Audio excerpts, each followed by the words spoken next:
What if the greatest tool for reading people isn't your eyes? What if it's your nervous system? You can memorize micro-expressions. You can study posture. You can analyze blink rates.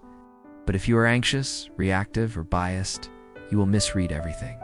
Today we move beyond technique, because true perception begins inside you. When your nervous system is calm, your perception expands. When you are stressed, your perception narrows. This is biology. Under stress, the brain prioritizes threat detection, looks for danger even when none exists. So if you enter a conversation already tense, you are more likely to interpret neutral signals as negative. A neutral face may seem hostile, a pause may feel suspicious, silence may feel threatening. Emotional intelligence begins with self-regulation, slow breathing, grounded posture, deliberate listening. When you are calm, you see clearly. Here's one of the biggest mistakes in reading behavior: projection. Projection happens when you assume someone else feels what you would feel in that situation. For example, if you avoid eye contact when nervous, you may assume someone else avoiding eye contact is nervous. But what if they are simply thinking deeply? Or respecting a cultural norm? Or naturally introverted? Projection distorts perception.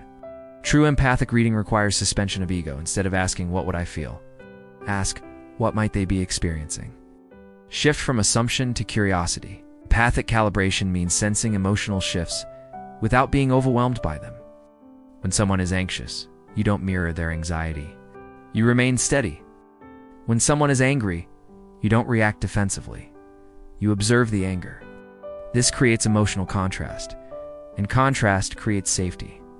If two nervous systems escalate together, conflict increases. If one remains regulated, the other often stabilizes.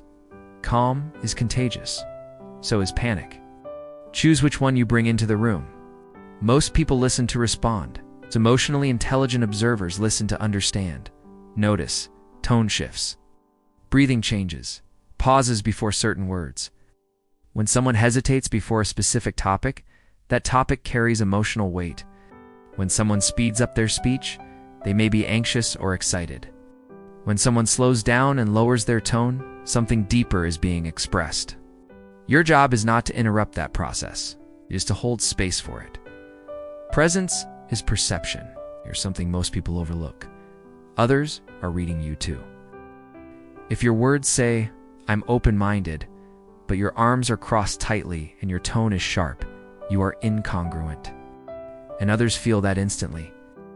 Emotional intelligence is reciprocal. When your body, tone, and intention align, people feel safe. When you are internally conflicted, others sense it even if they can't explain why. Authenticity strengthens influence. Congruence builds trust. To master human perception, adopt the mindset of an observer, not a judge, not a critic, an observer. Notice patterns. Reflect after conversations. Ask yourself, where did tension rise? Where did energy shift? When did alignment occur? The more you reflect, the sharper your intuition becomes. Trained intuition is not guesswork. It is accumulated observation. Your challenge today. In your next conversation, focus on staying calm. Slow your breathing. Relax your shoulders. Listen without interrupting. Notice how your clarity improves when you regulate yourself first. In episode 6, we bring everything together. Leadership, negotiation, relationships. Because reading people is not just a skill, it's a responsibility.